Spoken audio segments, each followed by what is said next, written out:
Have you ever wondered if it's possible to actually quit your job, escape your job by learning how to invest in vacant land? Well, today I'm interviewing a couple who did just that. They went from stressed out careers in healthcare and management to building a thriving land investing business, generating quite a bit of money in passive income. That's right. I'm going to be sitting down here with Quinn and Tri Vu from sunny San Diego, right, where it's cold and 10 degrees and snowy here in St. Louis. But what makes their story fascinating isn't just their success, it's how they've built their entire business around a strategy that very few people even know about.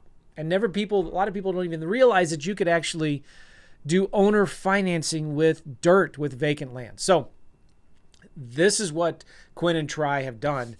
They have sell all of their deals with owner financing. So this has created huge streams of income that pay them every single month. So in just 18 months from when they've started, they've grown from their first deal to managing a team of 20-something virtual assistants that virtually run their entire business for them. And this gives them time to do what's most important to them, like raising their 4 kids, which is super awesome. So if you're interested in copying a strategy that you can do the same thing, where you can create streams of passive income, cash flow from vacant land, this is an interview you do not want to miss. All right. So without further ado, let's dive right in. Okay. What's up? Joe McCall here, the Real Estate Investing Mastery Podcast. Got a great guest for you today. It's the first time I've ever done this, where I have gone out and I found somebody who was doing a lot of land deals, and I reached out to them and I said, "Hey, can I get you on my podcast?"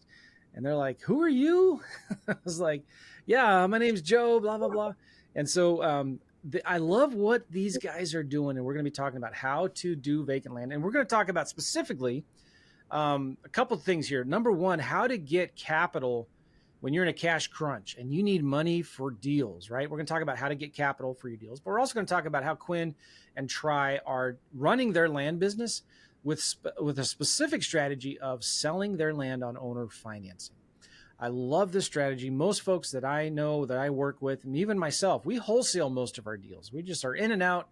But Quinn and Tri are really looking at building streams of wealth, I like to call it, right? Streams of cash flow. There's piles of cash and there's streams of cash. And Quinn and Tri have done a really good job of building a business that's giving them cash flow. And, we're going to ask them a bunch of questions here. And so, but I want to introduce you guys to Quinn and Tri. How are you guys? Hey, what's up, guys? Hey, we're doing great. We're here in sunny San Diego. Way. Is that where you live? Yeah. That's where I'm from. I was born in LA and was raised in San Diego. I lived in the El Cajon area, and I went to Grossmont High School. Do you know where that is? Yes, we know exactly where that is. Nice. Beautiful area. I go there maybe once a year, visit my mom. I still have family out there. But good. Well, thanks for being on the podcast. Can you just talk briefly about how did you get into land investing? And you've been in real estate for a while, right? Yeah, so I can go first. I was actually a pediatric clinical pharmacist for most of my career. I worked at the Children's Hospital, and I really found myself working a lot of nights, evenings, weekends, holidays before transitioning into real estate. Eventually, I kind of gradually moved away from direct patient care, moved into like a management, hospital administration at different hospitals locally, and just kind of slowly started stepping away from healthcare in general, just looking for more time freedom with our family. I had a good friend who was actually doing land investing, and she was in another mastermind of mine.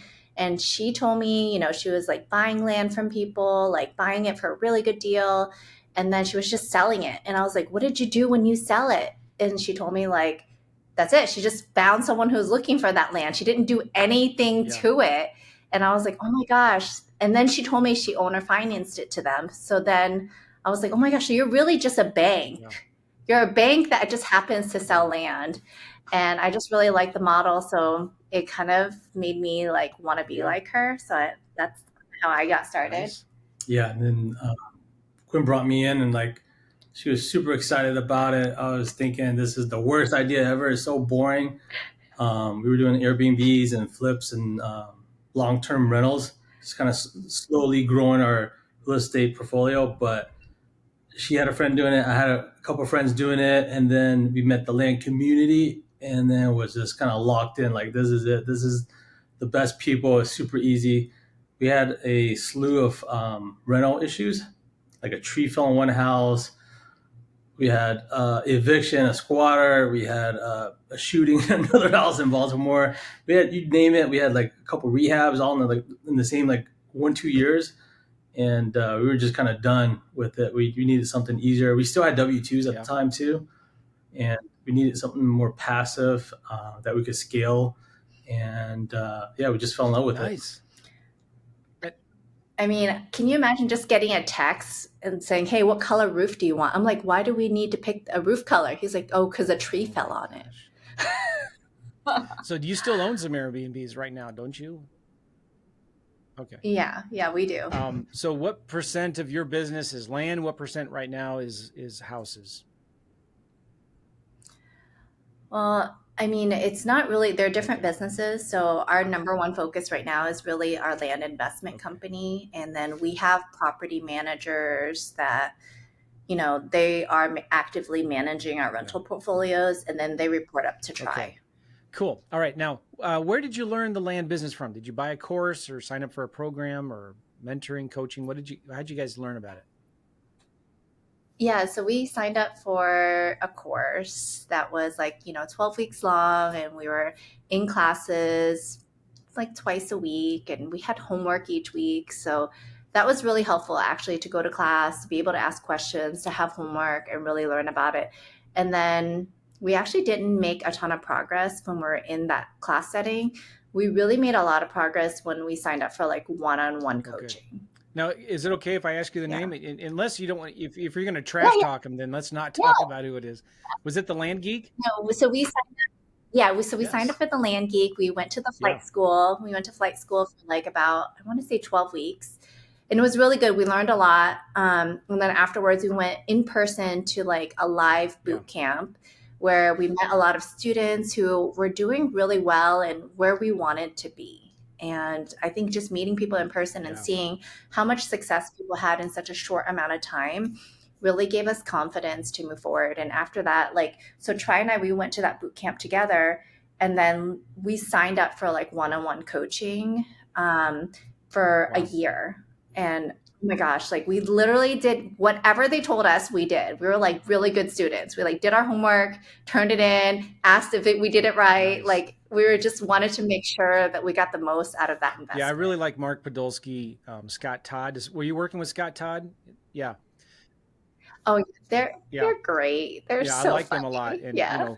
maybe we're quote unquote competitors, but if somebody were to ask me, should I get your program or Land Geeks? I'd be like, both. But like it's because like there's so much you can learn from different people. And one of the things that the Land Geek is really good about is the cash flow aspect of this, right? How to build long-term wealth with cash flow. Okay, so you started. Was your intention going into land to sell as much as you could on owner financing for the monthly recurring revenue?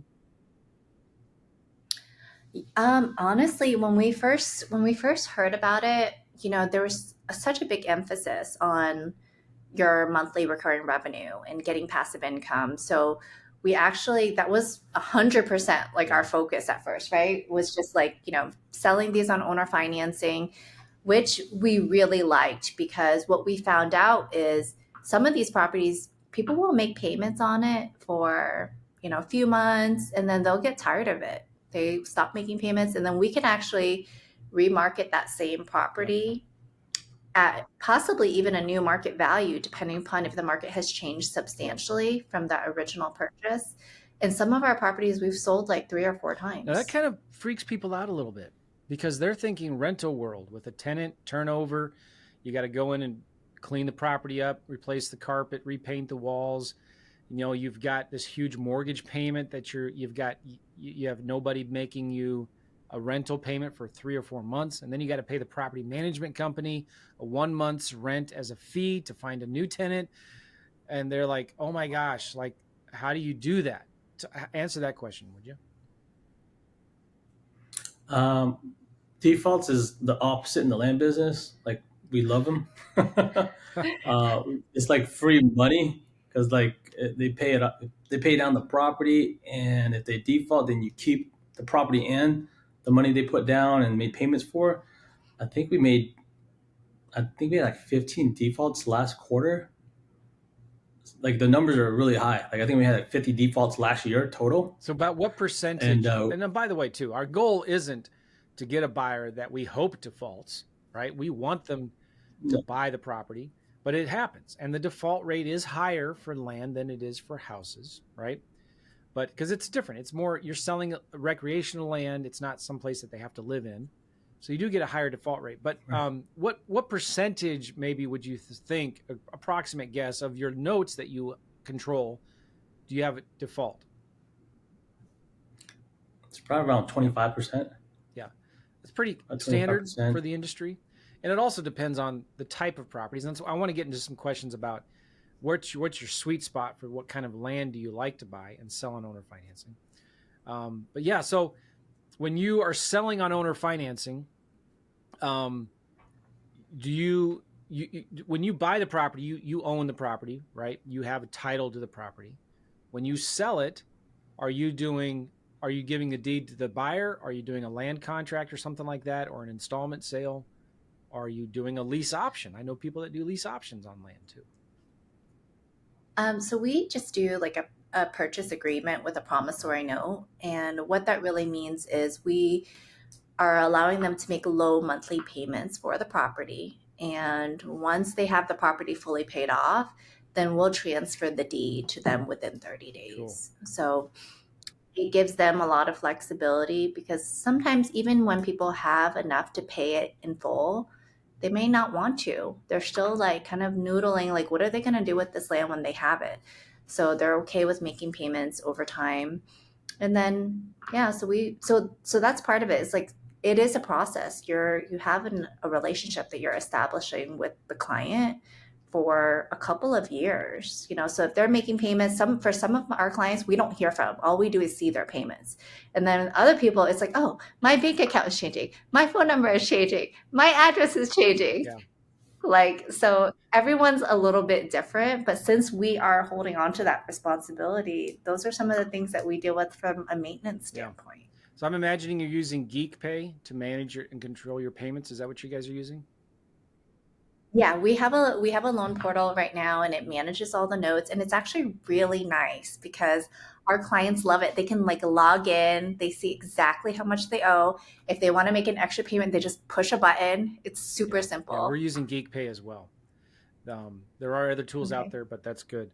Okay, so do you mind? Can I ask you guys approximately? You don't have to give me numbers, but what's your approximate monthly cash flow from these land notes that you have?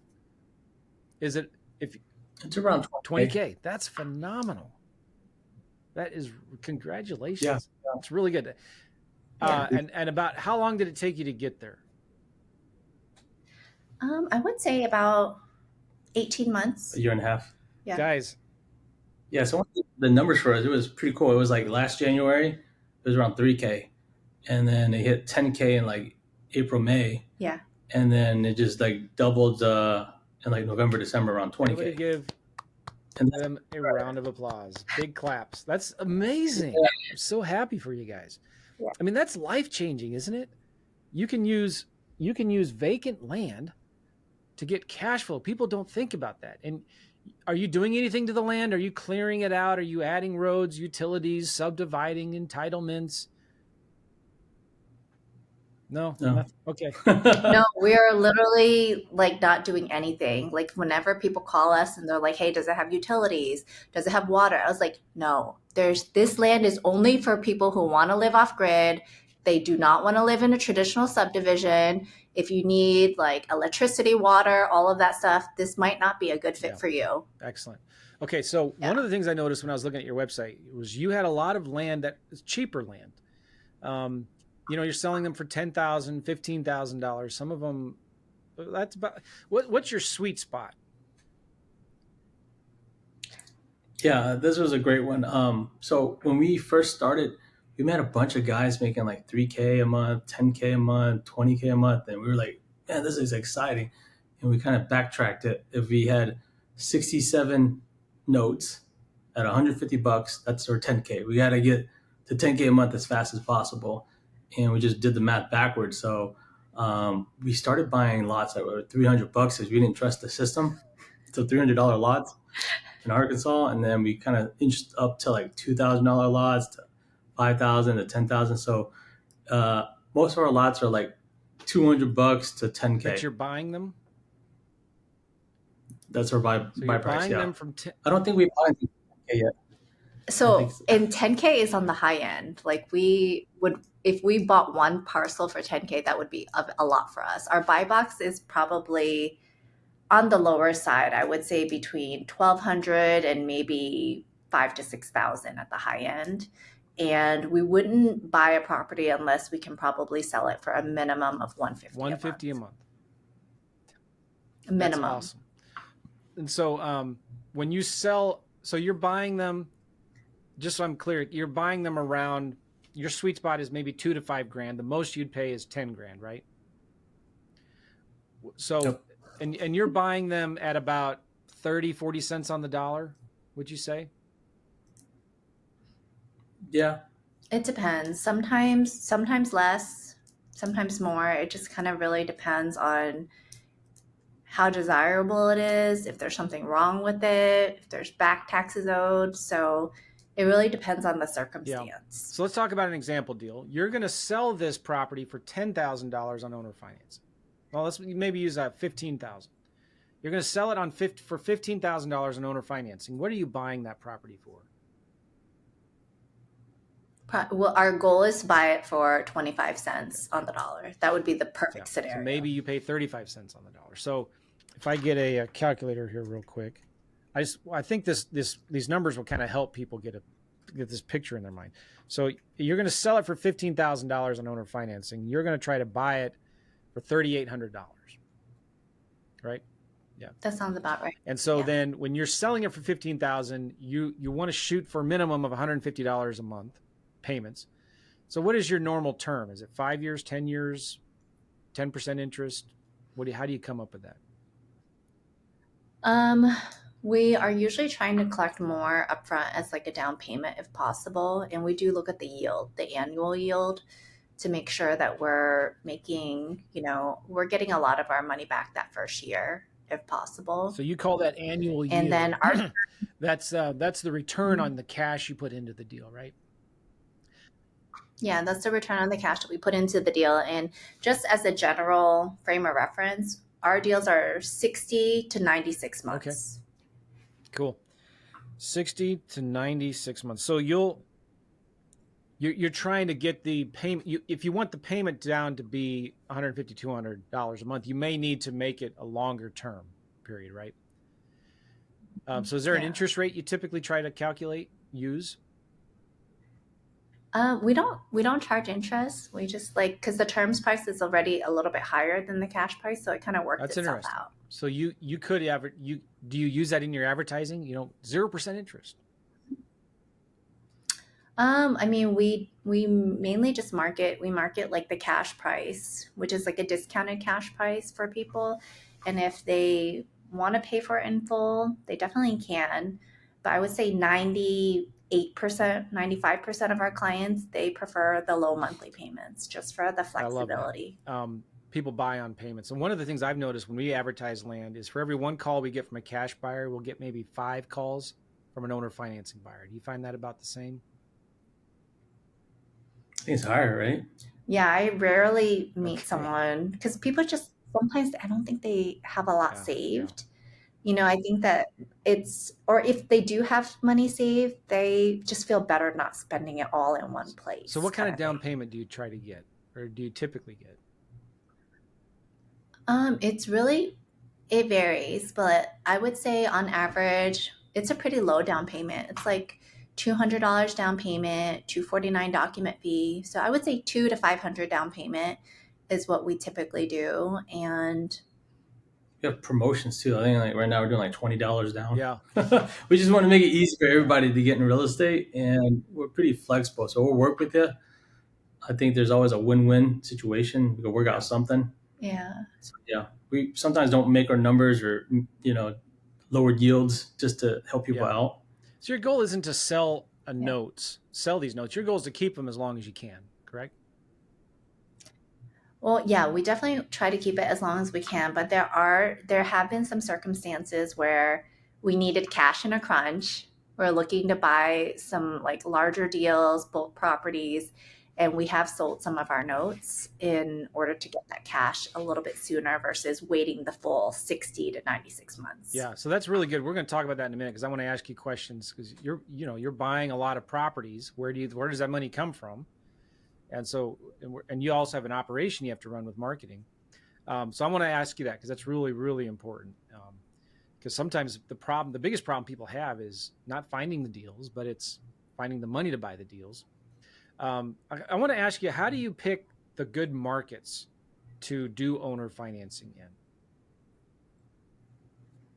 Yeah, we have a team of VAs that kind of scrub around the marketplaces, all the land sites, and they collect data every week, every month in different counties to see what people are selling, the number of properties sold, what size, and what terms. So, like if they're doing term deals or seller financing, how much other people are selling it for per month, duration. So we kind of just look at everybody else, what everybody else is doing to see if there's a market. By the way, top secret, this is how I found you guys. I was doing a coaching call and I was teaching people how to do owner financing. And I was like, just look to see what everybody's doing. Right.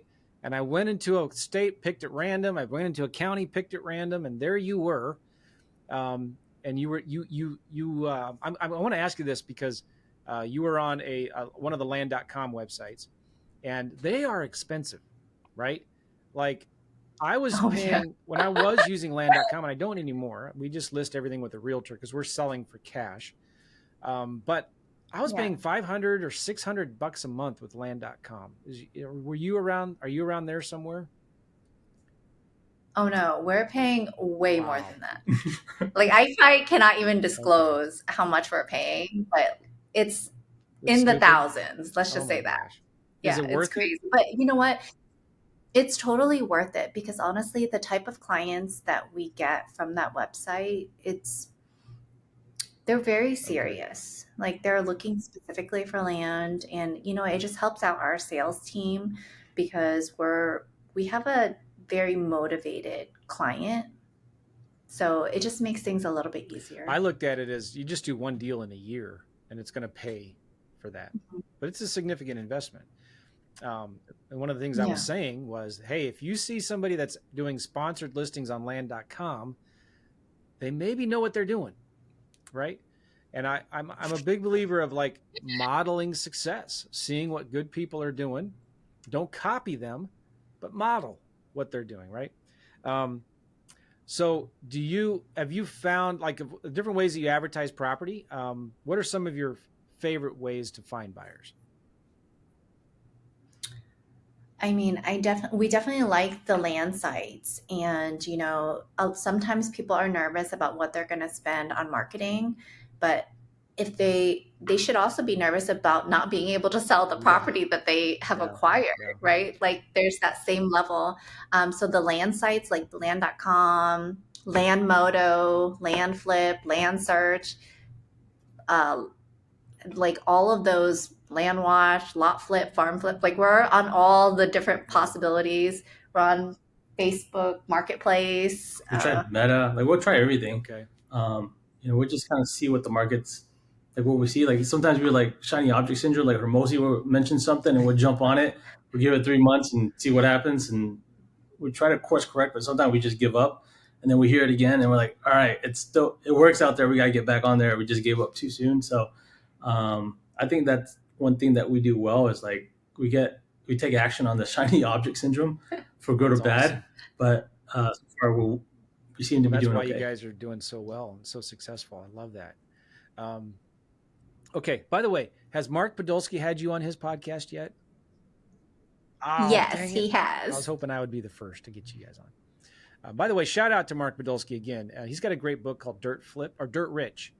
You guys should go get his book, Dirt Rich, and he's got part one and part two. Have you guys read part two yet? Yeah, he gave us a copy and he actually signed Nice, it, so we feel really nice. lucky. Well, when you talk to Mark, say hello to him for me, would you? Yeah, and Definitely, Scott Todd definitely. too. I like Scott. It was I interviewed Scott Todd a long time ago, and I think he had just quit his job maybe 6 to 12 months earlier, and he quit his job because of the cash flow from land that he was getting.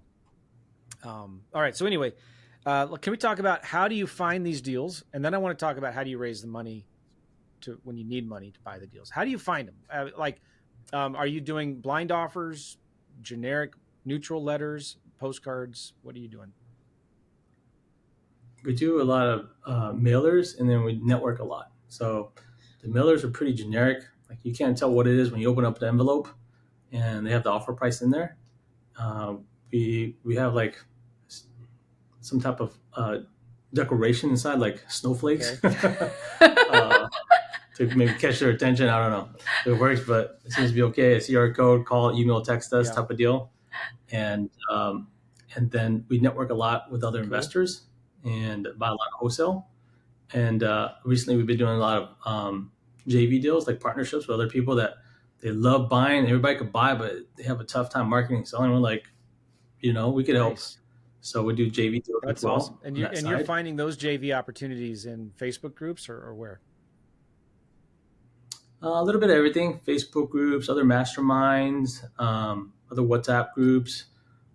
We like working with good people, and we'll figure out how to make it work. Just to be around good people. And yeah, it's not about the money. Money's great, but it's more about just being around great people. So we'll make it work. Nice.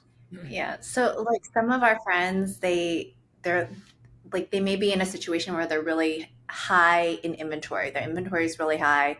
And then like we may be like low inventory, but we could help them sell. Nice. What percent of your deals come Yeah. from mailers, and what percent approximately come from people bringing you deals? I would think about Nice. 50-50. So you're Yeah, more of about a buy and 50-50. hold investor, right? And the people that are bringing you deals are more the wholesalers, right? Mm-hmm. Is there, if you don't mind me asking, is there like an average wholesale fee or assignment that you pay them? Oh, no, I mean, like, usually when someone is selling us something wholesale, we know that they're making a percentage of it. So if we buy at like normally from our sellers direct, like 25%, then we would buy from a wholesaler, between 40 and Okay. 50%. And then it would give us Yeah. some room if we needed to sell it. But there's a lot of times where we just buy wholesale because it's Yeah. faster. If our inventory is low, then we'll pay more. But if we're kind of stocked up for a while, then we'll offer what we Nice. can, closer towards the 25% So now when marker. you buy a property, how long does it take you to find a buyer for it? I think what 3 to 6 somewhere. I would say 3 to 6 months So 3 to 6 months to conservatively. find an owner Um, financing buyer. Okay.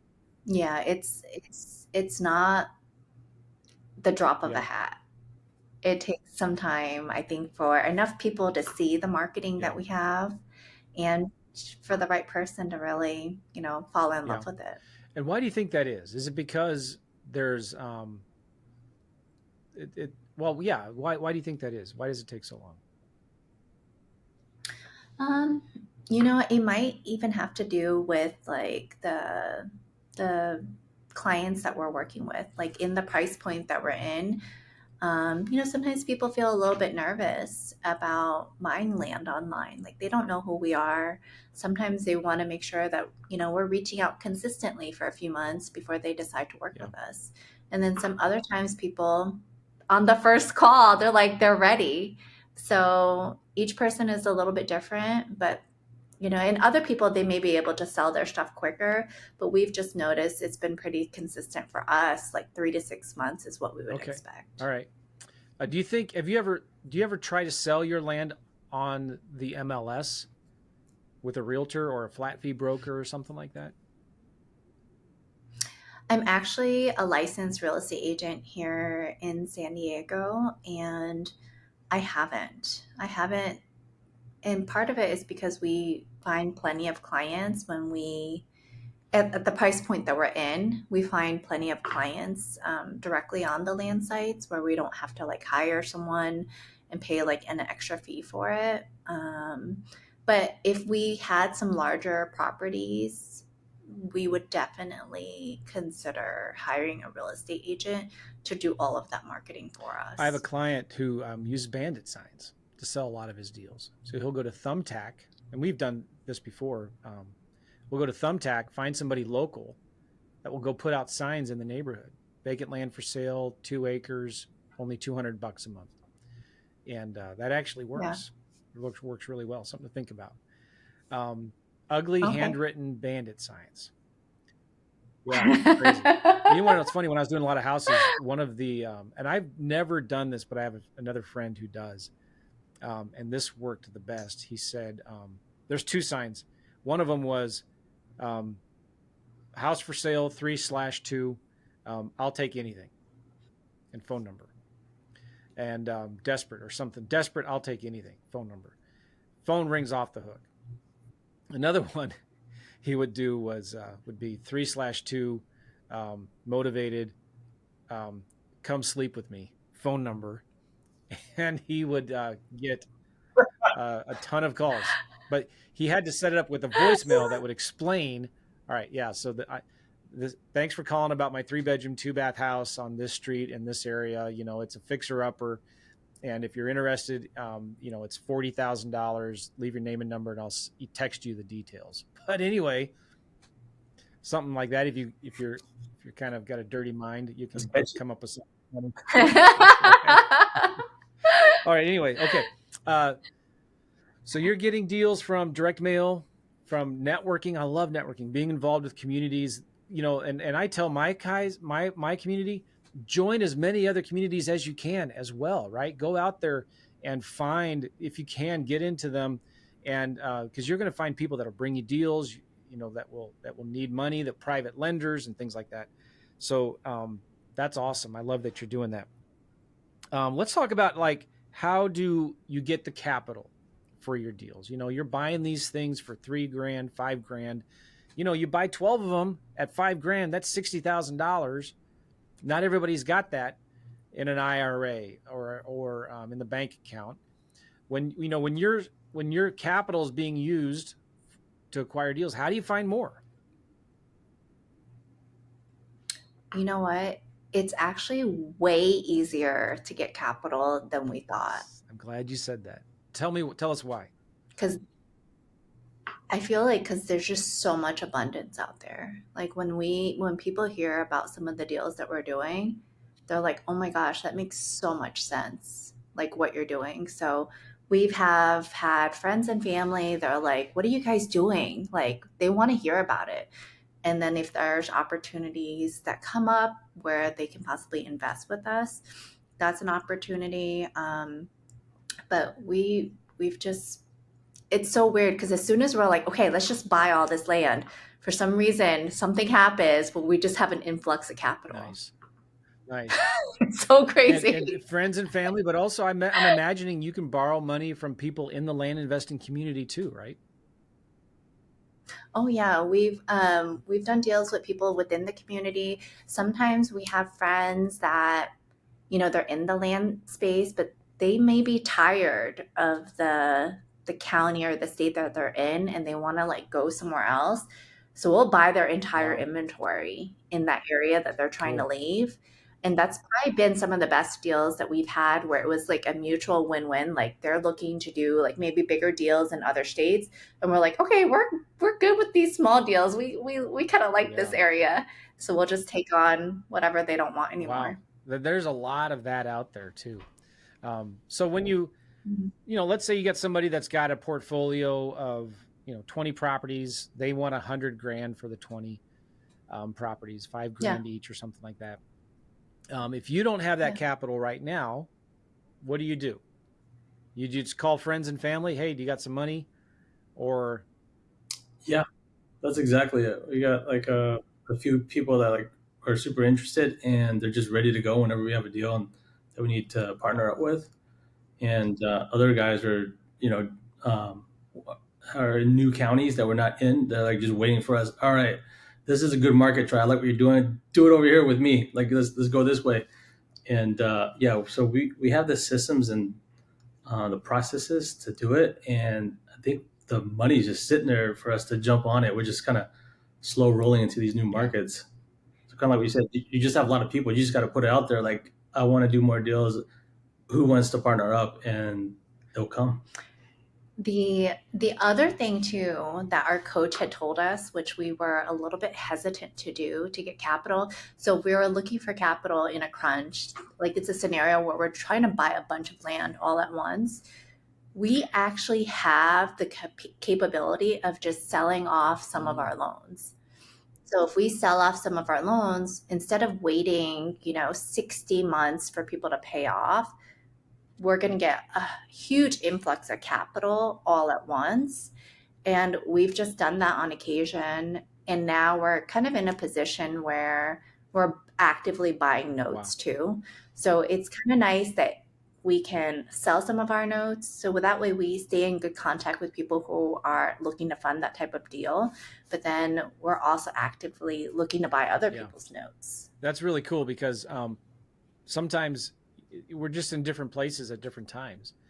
And if your capital's all tied up, but you've got a bunch of great performing notes, you could sell some of them, get some more capital, buy some more deals, grow your cash flow. I love that. And I always say too, it's important to dig your well before you're thirsty. It's important to be talking to people about what you do. You're not always soliciting money from people, right? You're talking about what you do. And, everybody says, well, what do you do? Yeah. And you could say something like, well, I invest in land. We work with private investors, and we buy land deals, and we give safe, consistent. We can't use safe. We give predictable returns on their money, and so then they just leave it at that. And people might ask you, well, how does that work? You flip land? Yeah. So let me ask you then, in general terms, what are some of the terms that you pay to a private investor who might lend you some money? Let's say you've got somebody who's got $100,000. They want to lend the money for deals. What are some terms you pay them? Well, that's a really good question. And it really depends on how the partnership is structured and how much capital they're providing us with and what the returns are. So there are some people who they want money, but they want it back really, really quick. And you know what? We might not be able to take on that type of investor because, as you can see, like it takes us 3 to 6 months sometimes in order to sell our property. So we're more looking for an investor who is open to like a 3 to 5 year term. And we're super flexible on our side. For some of our clients, they want monthly. They want monthly payments, and we're able to do that where other larger deals, you may not see your money you have to wait to the end of the 5 years or the end of the 3 years, or maybe even only once a year payment. So we can structure it in a way where they can get like monthly payments. We've done everything from like interest only payments. We've done amortized loans. We've done joint ventures, but we typically don't do like joint venture partnerships with people unless they've done some type of like, promissory note or debt arrangement with us, so we know what it's like to work with them. Yeah. Okay. So what that means is, when somebody lends you money on a deal, they send it to the title company. I'm assuming they don't send it to you necessarily. So it gets secured by a real deal. Is that right? It depends on the situation. There's some like promissory notes that it's just like we have like kind of a simple contract that we do with our partners, and there's no like deed of trust involved. And most of the time that's kind of like with like friends and family. So it really just depends on what people need in order to feel secure. But we work with different types of investors, and sometimes the interest rates are like around 10%. Sometimes it can be higher. But it really depends on is like the terms, like how long it's going to be and how much capital they have to invest. Yeah, that's really good. When I was first getting started in real estate, I was so desperate to get money, I started offering really generous interest rates, like 15%. And the problem became where, oh, that's just too good to be true. There must be a catch. What's the catch? This must be a scam. And when I brought it down to more 8 to 12% or 10%, it was much easier to get the money. But I tell people too, like, if you've got a good deal, the money will come. And because we're buying these properties at such good discounts, my rule of thumb is I never borrow more than 50% of the value of the land. My private investors are really well protected, right? Worst case, you default, they get the property back, they get all their money back after they sell it, plus more, and they make, so instead of collecting $100 from me, they just take over the note and they're collecting $200, something like that, right? So it's like there is we just got to make sure our private investors are well protected. Would you agree, though, when you find a good deal, the money always comes? Yeah, it kind of happens. Like if you know that you want to get the deal, the universe just makes everything happen. Like we just like, hey, we're going to move forward with this as if everything is going to work. And like things just line up really yeah, that's well. so good. That's why I love being in communities and networking and masterminds and groups like that, because you can always put something out there. Hey, I got a deal. I need some help. Does anybody want to partner with me on this deal? Or does anybody know of any? And Tri has done that. Like he'll tell people, like, if you have a good deal, make sure you call me. I want to be on the list. I want to hear about the deal. Yeah, I have a high curiosity level, and sometimes like it's not about the money; it's just about like the deal. Like, what are you looking at? Where are you looking at? Is it new? And you just build rapport that way because you're genuinely interested in the person. Cool. On top of it. So for you, how do you guys work together? So you're strong at one thing, the other, Quinn, you're strong at something else. How do you figure out like who does what? Quinn is good at everything. We try to split it up. At first, it was like I do the acquisitions, she does the sales, and we got in trouble. We were like, I don't know about this. I don't want to call them, or I don't know about the docs on this, but I'll call them. So it flipped, and now she does like a lot of the front end stuff, and I do the back end. So I do a lot of the hiring, the systems, the tech stack, looking for deals, and then she's bubbly. She's lovable. Like we're on the phone, and people melt. Yeah. Literally, no one could say. I can't say no to her. So you guys have no chance. That's awesome. I would say like I have a very, very, very limited skill set, and it's just like talking to people. Like anything beyond that, like I could barely fill out the form for the podcast. Like it was too much information. But like he's so good at like hiring talent, recruiting talent. He's great at automation. So like if we had to fill out like a contract for every sale, I would be like exhausted. But he's made it so I just push a button and everything gets filled out magically and it shows up in my inbox and I just have to sign.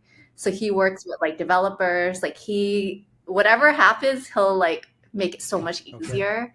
And there's no way we would be able to like do the volume that we do without someone who is able to like run a team. He's so good about leading our team huddle. So we have like a huddle every day, and we have people from Peru, Argentina, the Philippines, like they're all over, and they help us with a lot of the things that we see behind the scenes, like all those land.com ads, like we didn't make those, like our team is making that. We have like professional photographers. So I feel like I do just a really tiny part of the business and then try to make sure everything like works. You guys are awesome. I'm sure you never get into fights, right? We had some new rules recently, and it was no talking about land before 8 or after 8 p.m. Like, it has to be just nothing, only between those hours. No land talk in the bedroom. And that's the problem. Like, I got a great idea. I'm like, nope, in the bedroom. Turn it off. And then the other good advice we've gotten that we've used is 2 yeses or it's a no. So we both have to agree on a decision. Okay. Or if one of us is like, I don't know about that, then it's an instant no. And a lot of times we're laid back. So it's usually yes for almost everything, But if we feel negative about it, then we either work through it or we Awesome. just That's super move on. cool. Do you have kids? Do you mind if I ask? We have 4 Yes, I have kids. 4 kids. And 2 dogs and 2 cats, and then this is big news. You want to share the news? Okay, my cat might be having babies. Oh my gosh! I thought you were going to say you were having babies. No. But how old are your kids?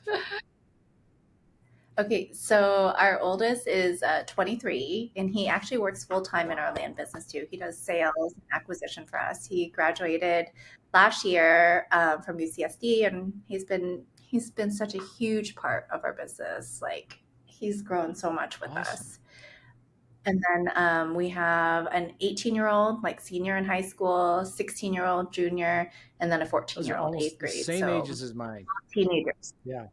Oh wow! 2 boys, 21 and 19, You and they did a bunch of land deals with me. They don't do it anymore. They just do not want to be behind a computer. So one is studying to be a chiropractor. The other one's studying to be an electrician. We'll see how long that lasts. Like when they might want to get back into owning their own business. And then 2 girls, 16 and 13 years old. But what a crazy, wow. It's very similar. Very similar. So 4 kids too. But we have 3 dogs, no cats. What's with these pets? Why do people that have a lot of kids have to have a lot of pets? Doesn't make any sense. But makes complete sense. Does? Okay, real quick, I want to ask you. You guys have been real gracious with your time. What are some of the software and tools that you use? Do you have a CRM that you like? Did you build your own? We're from San Diego, and that's where ClickUp started. Really? I've heard of ClickUp. And we love ClickUp because of that. Like, maybe there's better ones like Asana and Trello and all that stuff, but there's all automation hookups to like Make and Zapier, to Follow Up Boss. We use Follow Up Boss. So you use Follow Up Boss with ClickUp. Yeah, and then Make, Zapier, OG Pass we still use for the mailers, and then those are the main ones. Quick plug for FreedomSoft. That's what I use, and you can do all of that in just one platform. Oh wow! Nice. But okay, I'm not selling that anymore here.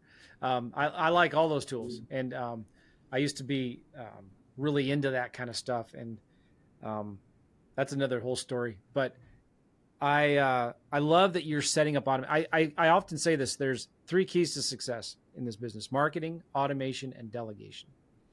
And marketing is, we're not in the real estate investing business. We're in the marketing business, right? It's all about marketing.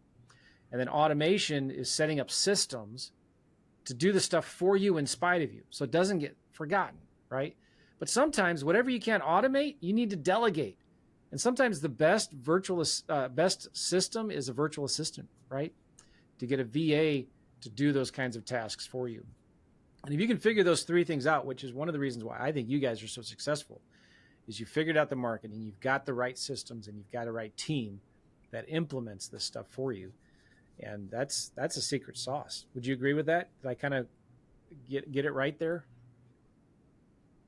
Yeah, I mean, I think like the biggest part is like the team, and like Tri has been so good about bringing our team together, and they're so cute. They all join the call together, and when one person says something, they all like they do those little emojis that happen during the meeting to like support each other. It's how many really VAs sweet. do you have? Yeah. We did the count recently, like yesterday, and I think we're around 25 right now. Full-time or just part-time contract? Yeah, part-time, some full-times, some part-times. No wonder you do daily huddles. There was 25. Wow, good for you. Okay, so we talked about how to get capital when you're in a crunch, and I know we kind of just talked about that briefly, but anything else you want to touch on about that? How to get capital that you need for your deals? I mean, so the things that we talked about was, possibly selling notes if needed, reaching out to private investors that have wanted to work with us, for loans, lines of credits, working with a line of credit. There's a lot of different things there's a lot more levers than you may think that you have access to. but you don't really know until you find that deal. That deal will make you find everything to make it happen. Yeah, and I would say like don't underestimate the power of momentum. Like you got a good deal, you want the retail sale, the cash sale, but sometimes wholesaling just to get the ball moving, and then you wholesale again, you get more money, a little bit money more, it starts stacking up, Mm-hmm. and just doing the small stuff counts. It really counts. You're like hitting yourself down on yourself for like not doing the bigger badder ones, but just keep the ball moving, and it kind of stacks up. So um, opportunities will come if you just keep on moving, and then same thing with the money and the investors, right? You just keep Oh, I on love that. moving the needle, and people. Momentum is so important, right? It's like if there was a train stopped on the tracks and you put a 2x4 on the tracks and you turn that fire up that engine and you start to go, it will not move with that little 2x4. Mm-hmm. But if that train has momentum and it's moving and you put that 2x4 on the track, it'll Mm-hmm. obliterate it, move right over it, right? So there's that real principle of momentum, of being consistent with the marketing, the making the offers, and Mm-hmm. you will build that momentum slowly over time, and then pretty soon it comes to something where it's just hard to stop. And you've got a team of 20 something VAs, right? And you're looking for more deals because, and you're looking to lend money on deals or borrow money from deals, and it just happens. Um, I love your story. So like, you know, you see a lot of people in the community, in the land geek community, and in other communities that are struggling. Just like um, you were successful. Unfortunately, you're kind of the exception, right? A lot of people struggle with getting started because of or because of fear, because of lack of faith or belief that the system actually works. A lot of people are afraid of making mistakes. They're afraid of success. But like, what's some advice would you give to people who are just getting started and you know want to leap jump or leapfrog into and have success quicker than most people? Does that make sense? Mhm. Yeah, I would say it's I think making mistakes is actually the right way to go because that's really what an expert is someone who's made the most mistakes in a given area. So like, whether or not I feel like every mistake is like a lesson learned, and it's just so powerful to just like kind of go through it. Like, I don't know, I feel like I'm kind of hard-headed. Like I need to experience what I did wrong to know not to do it again. If someone tells me not to do it, I might not listen. Like I have to sometimes just go through it to really know what that feels like. And the other thing too that I think has really helped us is what Tri was saying. Like it doesn't have to be a big deal. Like just these really smaller, just get on base. It's not a home run.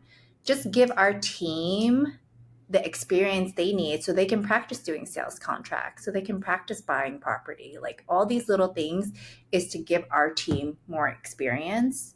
And I feel like I'm good with that type of growth, like incremental versus like. Yeah, another way to put it is like you want like this certain number in passive, but really you should be focused on what's the day to day, week to week look like. Let me just do my research. Let me just send the mailers out. Let me just return these calls, right? Just focus on the little stuff, and it stacks up.